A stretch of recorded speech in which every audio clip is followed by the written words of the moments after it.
Assalamualaikum warahmatullahi wabarakatuh. Uh, Nama ana Amir Aqua Firuddin. Nombor metrik 202 DTQQ 0130.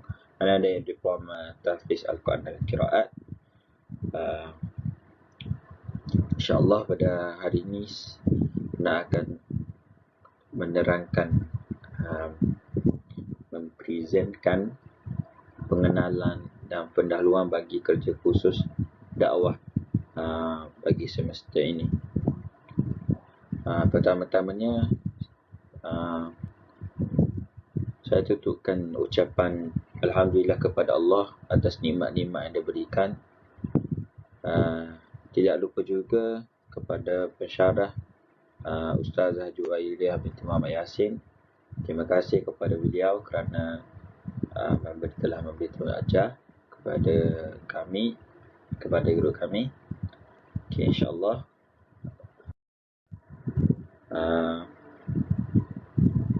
Pertama-tamanya, pendahuluan. Dalam dunia ini manusia ni tidak lepas dari bercommunication, iaitu berkomunikasi. Jadinya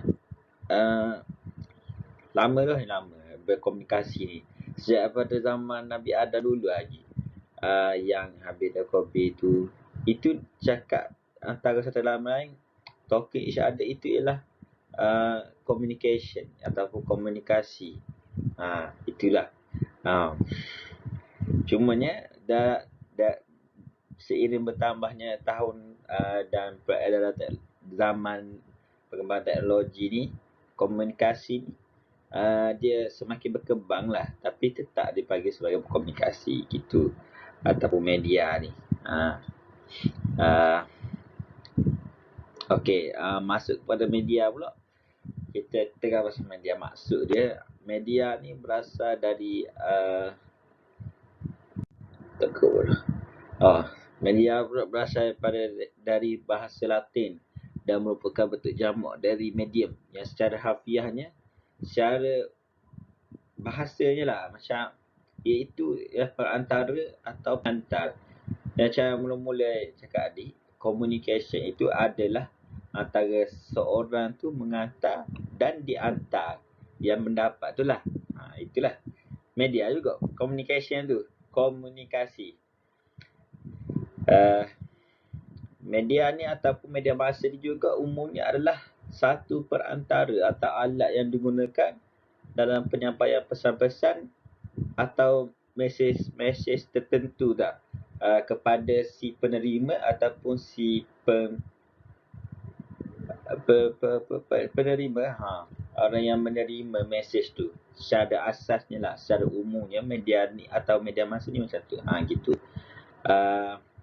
Contohnya lah, macam dengan adanya media masa yang seperti media sosial. Media sosial ni macam kita tahu, Instagram, Facebook, gitu. Lepas tu, tambahan pula lagi, kalau hak dulu lama-lama ni sebelum tu, kita guna radio. Tu alat komunikasi juga. Okey, seterusnya berkaitan dengan tajuk kumpulan kami ialah peranan media masa dalam penyebaran dakwah. Gitu, dalam dakwah. Ni dakwah ni. Nak terang pula pasal maksud dakwah.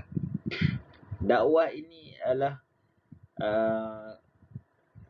secara dakwah ni lah merupakan kegiatan yang mempunyai karakteristik tersendiri, iaitu khusus yang isinya pesan kepada amal makruf nahi munkar. Itu asasnya. Mula-mula. Kiranya apa-apa benda yang bertujuan, apa-apa yang disyahkat kat orang tu, si penerima tu lah, asalkan amal makruf nahi munkar, itu ialah dakwah. Secara asasnya dulu. Okey, dakwah ni sebenarnya dia bukanlah juga dakwah hanya disampaikan kepada orang Muslim saja. Gitu. Kalau biasanya orang kita tengok da'i lah, itu contoh da'i. Media masa juga da'i. Panggil program reality pendakwah terkini. Da'i. Dia da'i ni memang kita tahu dia menceramah lah, macam bagi motivasi gitu. Tapi kebanyakan untuk orang Muslim. Tapi sekarang dakwah ni bukan kepada hanya untuk orang Muslim. Gitu. Lepas tu media ni secara selitan lah sikit, tambahan media ni membantulah macam acara pendakwah tu lah, da'i tu, reality television tu, dia bantulah pada era zaman sekarang ni, teknologi yang semakin canggih ni. Jadi dia berubah cara penyampaian dakwah tu. Ia akan memudahkan para da'i untuk berdakwah menggunakan teknologi yang sesuai, dan akan mudah orang Muslim ataupun masyarakat umum untuk mendapatkan ilmu dari media ni. Okey, jadi sesungguhnya sememangnya sudah terlari bersuluh, sudah terbatuk bahawa media ni berperanan penting dalam hal-hal penyebaran dakwah. Okey, setakat dulu saya pas kepada ahli seterusnya. InsyaAllah. Sekian. Assalamualaikum warahmatullahi wabarakatuh. Yang dihormati Ustazah Juwariah, nama saya Muhammad Khairi Amri bin Muhammad Azhari. Nombor metrik 20 DTQQ 0131. Diploma saya Diploma Tafiq Al-Quran dan Qiraat. Saya mentangkan pasal dakwah yang bertajuk peranan media sosial. Tapi saya mengambil isi tentang peperangan media massa. Media ni baru ini telah memberikan impak yang besar terhadap kehidupan manusia. Media baru seperti media jaringan, komputer dan internet secara langsung telah mengubah pola kehidupan masyarakat, budaya, cara berfikir dan hampir segala aspek dalam kehidupan manusia. Media masa ni media baru untuk zaman sekarang, pada masyarakat, budaya, cara berfikir untuk zaman sekarang. Perkembangan media ini mendapat tanggapan yang pelbagai, ada yang positif dan ada yang negatif. Walaupun perkembangan teknologi dan media ke arah pembangunan negara adalah satu perkembangan yang positif, namun ia juga merupakan satu kelemahan yang boleh dieksploitasikan oleh pihak tertentu yang mempunyai konflik interest atau kepentingan tertentu yang menyebabkan pihak mereka sehingga terjatuhnya fenomena peperangan maklumat dan atau information warfare pada masa kini.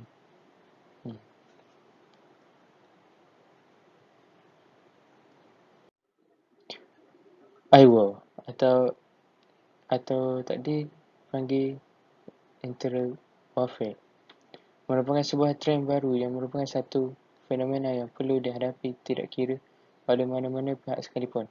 Walaupun dari sudut terma perkataan perang itu sendiri ia secara kasarnya melibatkan anggota tentera. Namun jika dilihat dari satu sudut yang lebih besar, ia melibatkan pelbagai cabang masyarakat. Apabila ia melibatkan media massa ni, skop peperangan itu akan menjadi lebih luas, melibatkan pihak yang mendominasi media dan pihak yang tiada kuasa di dalam media. Interaksi antara masyarakat dalam era kolaborasi kini melibatkan gadget dan teknologi.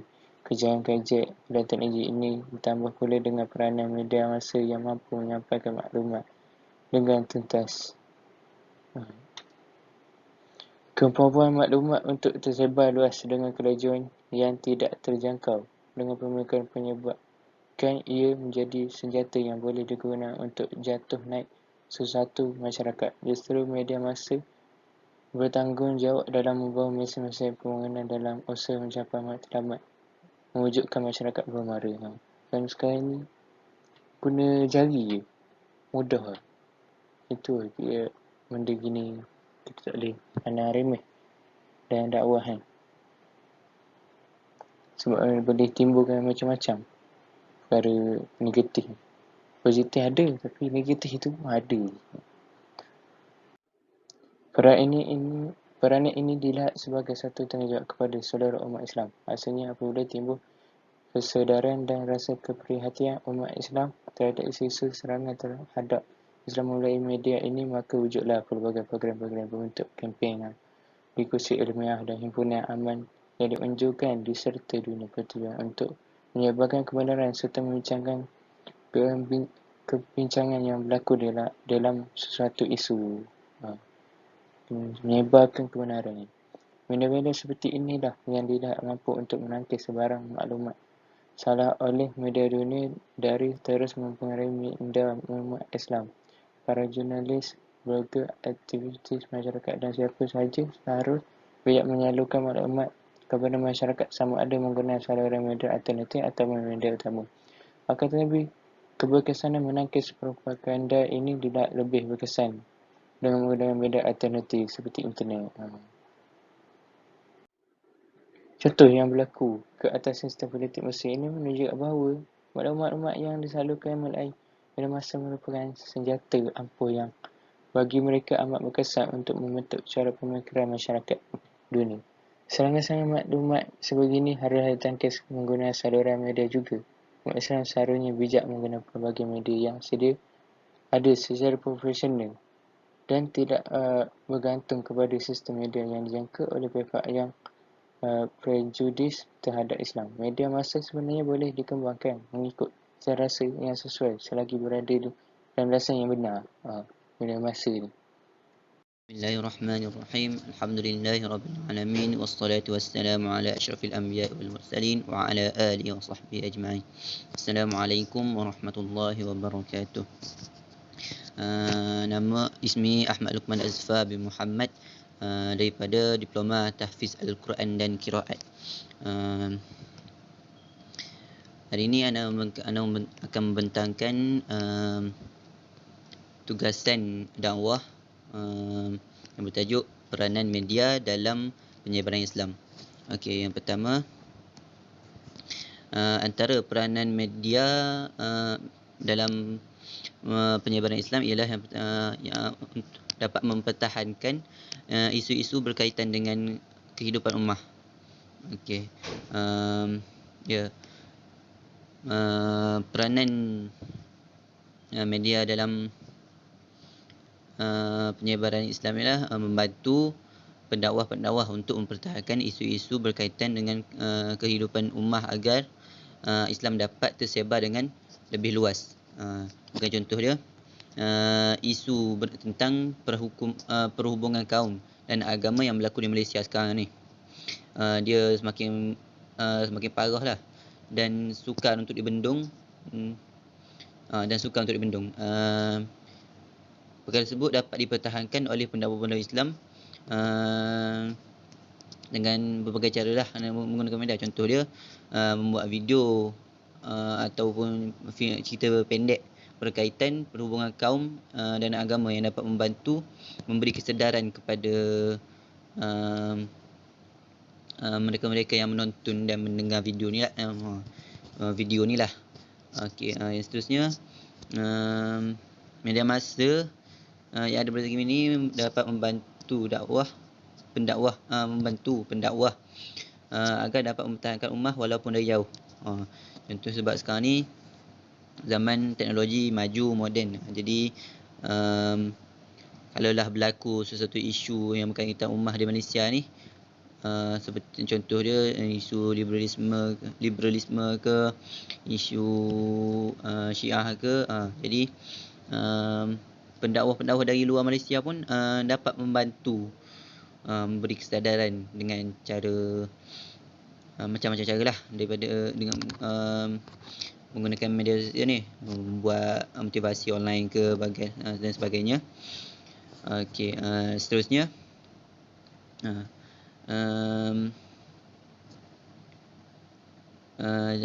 hal demikian kerana media ni merupakan satu saluran yang membawa kepada perjalanan maklumat daripada satu sumber ke satu sumber yang lain. Maksudnya media ni dia mempermudahkan untuk kita berkongsi maklumat lah. Tambah lagi dengan media sosial yang ada zaman sekarang ni, yang online yang ada pada telefon pintar kita semua. Um, Hal ini disebabkan kejayaan Islam pada masa lalu bermula daripada agama yang berasaskan ilmu dan nilai-nilai luhur hingga mencapai tahap ketamadunan dimensi sejarah yang gemilang lah. Zaman dulu tak ada media-media ni, jadi dia bermula dengan asas ilmu dan dakwah berdepan. Itu saja. Seterusnya penyebaran dakwah melalui media juga. Penyebaran dakwah dapat direalisasikan melalui pengurusan dan perencanaan yang sistematik sesuai dengan saranan Al-Quran, supaya dakwah ini disampaikan dan disebarluaskan secara hikmah dan teratur. Jadi dengan adanya media yang lebih maju zaman sekarang ni, ia dapat membantu dan merealisasikan dakwah ni dengan lebih luas. Okey. Seperti firman Allah Subhanahu Wa Taala dari surah An-Nahl surah ke-16 ayat 125 yang bermaksud, serulah ke jalan Tuhanmu wahai Muhammad, dan dengan hikmah, kebijaksanaan dan nasihat pengajaran yang baik, dan berbahaslah dengan mereka, yakni orang-orang yang nak didakwah itulah, yang engkau serukan itu, yakni seruan Islam, dengan cara yang baik. Ni dengan cara baik lah, dengan cara yang tak memaksa. Sesungguhnya Tuhanmu dialah jua yang lebih mengetahui akan orang yang sesat dari jalannya, dan dialah jua yang lebih mengetahui akan orang-orang yang mendapat hidayah petunjuknya. Maksudnya kat sini, hanya Allah yang tahu jalan pilihan orang yang sesat tu. Maksudnya kita tak boleh paksa dia. Jadi kita dakwah je dengan cara baik je. Lepas tu yang ni, dialah juga yang lebih mengetahui antara orang yang mendapat hidayah. Ini sebagai contohnya bapa saudara Nabi sendiri, Abu Talib. Ini Nabi sangat sayang dia, tapi Allah tak bagi hidayah kat dia, sebab hidayah ni bukan milik Nabi, milik Allah. Jadi hanya Allah yang boleh bagi hidayah dan petunjuk kepada orang yang kita dakwah ni lah. Kalau dia tak nak terima pun, kita jalankan urusan kewajipan kita sebagai umat Islam saja. Okey, seterusnya sebagai simpulannya, oleh itu media yang sekarang bukan sahaja berperanan untuk membantu pendakwah dalam menyebarkan Islam sahaja, malahan dapat membantu para pendakwah dalam mempertahankan Islam ke arah yang lebih baik. Maksudnya media ni dapat membantu umat Islam ni untuk mempertahankan Islam daripada ancaman-ancaman agama lain, contohnya Kristian, Yahudi semua tu. Kristian. Itu sahaja daripada saya. Sekian, billahi taufik wa hidayah. Wassalamualaikum warahmatullahi wabarakatuh. Assalamualaikum warahmatullahi wabarakatuh. Pada malam ini saya akan memulakan pembicaraan saya pada subjek dakwah. Saya akan memulakan pembicaraan saya dengan umum kitab Al-Fatihah.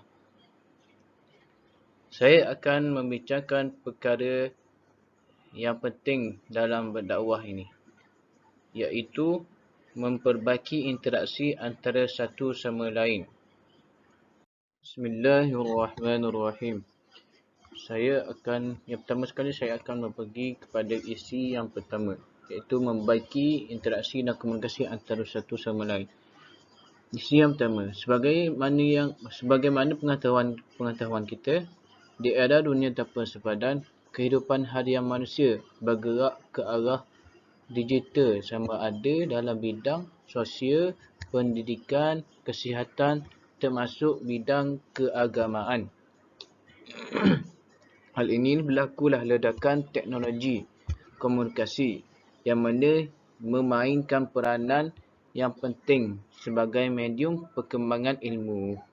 Jadi, apabila kita melihat ledakan teknologi komunikasi yang semakin pesat ini, yang semakin pesat membangun ini, nescaya pelbagai ilmu dan isu-isu, pelbagai ilmu yang kita boleh dapat dan isu juga dan dibaca dapat itu melalui daripada paparan-paparan paparan yang ada tulis dan dimuat naik dalam media sosial. Jadi tugas untuk pendakwah adalah senang sahaja, iaitu mengaplikasikan perkara-perkara yang berfaedah dan berguna kepada masyarakat yang mana menyampaikan sesuatu peringatan dan nasihat kepada orang ramai tentang agama Islam ini ataupun tentang kebaikan seharian kita. sebagaimana dicontohi oleh Nabi Muhammad SAW, iaitu dengan Nabi Muhammad menggunakan pelbagai medium dakwah. Medium dakwah yang digunakan oleh Nabi SAW iaitu nasihat dan percakapan, ataupun yang keduanya adalah Al-Quran dan As-Sunnah, wahyu yang diturunkan oleh malaikat kepada Nabi Muhammad SAW. Dengan itulah medium utama yang Nabi Muhammad SAW. Medium yang selainnya adalah sikap deklamasi, sikap yang baik dan akhlak yang baik. Itu merupakan medium juga bagi pendakwah. Usaha-usaha proaktif perlu dilakukan untuk merealisasikan dan memberi nafas baru kepada pendekatan dakwah yang lebih efektif, interaktif dan berinovasi dengan menjadikan media sosial sebagai medium utama dakwah. Untuk menarik minat penggunaan media sosial sebagai medium dakwah, maka beberapa cadangan yang disyorkan, iaitu menyediakan pelbagai bahan dakwah yang kreatif, ringkas, padat dan santai, dan juga mudah difahami. Pendakwah perlu memperbagaikan informasi berbentuk penceritaan dan sejarah seperti kisah-kisah para rasul, para anbiya, para sahabat dan alim ulama yang terdahulu, serta tokoh agama kepada umum. Kerana kisah-kisah teladan sangat diminati ramai dan juga sangat memberi manfaat kepada orang ramai umum. Jadi, dengan pelbagai lagi langkah yang pendakwah boleh pelbagai lagi langkah pendakwah dapat merealisasikan, dapat menyebabkan dakwah dengan melalui memperbanyakkan dakwah secara interaktif seperti live Facebook, dengan melalui media masa yang ada sekarang ni, seperti aplikasi Facebook, untuk menggalakkan orang ramai menuntut ilmu dengan penuh yakin pelbagai ilmu dan jawapan terhadap persoalan yang dikemukakan dapat disampaikan secara terus oleh pendakwah dan guru yang mengajar. Okay. Media sosial juga mampu meningkatkan hubungan tali persaudaraan yang jauh atau dekat. Oleh yang demikian, setiap ahli keluarga perlu digalakkan menggunakan media sosial sebagai medium untuk mengeratkan hubungan silaturahim dan berdakwah. Anak muda masih belum meminati kandungan mesej dakwah di media sosial. Kesimpulan, media sosial memberikan banyak sekali manfaat yang baik dan boleh juga memberikan kesan yang buruk. Baik sekiranya digunakan untuk mendapatkan informasi, dan buruk bila digunakan untuk perkara-perkara yang negatif. Media sosial membolehkan penggunanya di seluruh dunia untuk saling berkomunikasi dan berkongsi informasi. Penggunaan media sosial sebagai medium dakwah sangat memberi manfaat yang efektif kerana maklumatnya tanpa sepadan dan tidak terbatas dengan ruang dan waktunya. Dakwah Islam boleh disebarkan dan diterima secara pantas dan efisien sekiranya media massa digunakan untuk menjadikan sebagai medium utama dakwah. Informasi dan ilmu pengetahuan yang disebarkan melalui media sosial dapat menjangkau sesiapa sahaja dan di mana sekalipun asalkan mempunyai akses dengan internet. Dari segi kos ianya sangat murah, umat Islam mestilah mampu menguasai dan memanfaatkan sebesar-besarnya perkembangan teknologi komunikasi serta menggunakan media sosial sebagai medium dakwah dengan pelbagai metode dan sarana untuk berdakwah. Sekian sahaja daripada saya pada malam ini. Wabillahi taufiq wal hidayah. Wassalamualaikum warahmatullahi wabarakatuh. Assalamualaikum warahmatullahi taala wabarakatuh. Jadi insya-Allah saya akan membentangkan tugasan saya dalam kursus dakwah, iaitu kesimpulan daripada tajuk peranan media dalam penyebaran dakwah. Terlebih dahulu, nama saya Muhammad Sofwan bin Ramlan, nombor matrik 20DTQQ0138. Jadi kesimpulannya, yang pertama, media massa adalah merupakan salah satu medium yang terbaik untuk menyebarkan dakwah Islamiah dan memacu gerak dakwah secara global. Jadi maksud ia sini ialah pada zaman sekarang ni media massa ni segala-galanya. Jadi kalau kita cari yang baik, dapat yang baik. Kalau kita cari yang buruk, dapat yang buruk. Jadi oleh itu media massa ni medium yang terbaik untuk menyebarkan dakwah. Seterusnya, pelbagai cabaran wujud dalam menjalani arus kemodenan hari ini kepada para pendakwah. Jadi pelbagai cabaran yang akan wujud kepada pendakwah ni, sebab ialah kalau kita tengok sekarang ni, macam tadi, banyak yang baik pada yang banyak yang buruk pada yang baik. Jadi contohnya apabila kita upload video kita dalam media sosial ni, contohnya ialah banyak yang buruk Jadi mungkin tak ramai yang akan tengok. Jadi itu adalah cabaran. Seterusnya, oleh kerana masyarakat ini lebih menggemari media sosial sebagai medium pencarian maklumat, para pendakwah haruslah lebih praktikal dengan menggunakan wasilah yang ada dalam usaha mengembangkan Islam kepada masyarakat. Jadi para pendakwah ni dia kena mencari ruang dan peluang untuk menyebarkan dakwah. Kita tengok learning, kita tengok sekarang ni ramai yang guna contohnya aplikasi Facebook, Instagram, Twitter dan sebagainya. Dan saya rasa yang paling orang kata digemari lah, disukai ramai, iaitu TikTok, aplikasi TikTok. Jadi para pendakwah ni mestilah kata cari ruang dan peluang untuk menyebarkan dakwah. Jadi para pendakwah ni buat video tentang dakwah ni sebar melalui aplikasi yang saya sebut tadi. Seterusnya, ledakan teknologi komunikasi dengan kemudahan internet yang tersedia memberi ruang kepada para pendakwah untuk berinteraksi dengan masyarakat secara atas talian dengan mudah.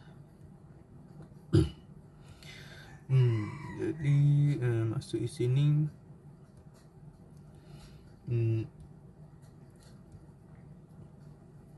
contohnya bila kita upload video tu, jadi nak berhubung dengan masyarakat tu, ia mudah. Jadi contohnya kalau kita ni upload video tu, lepas tu kita letak nombor telefon ke.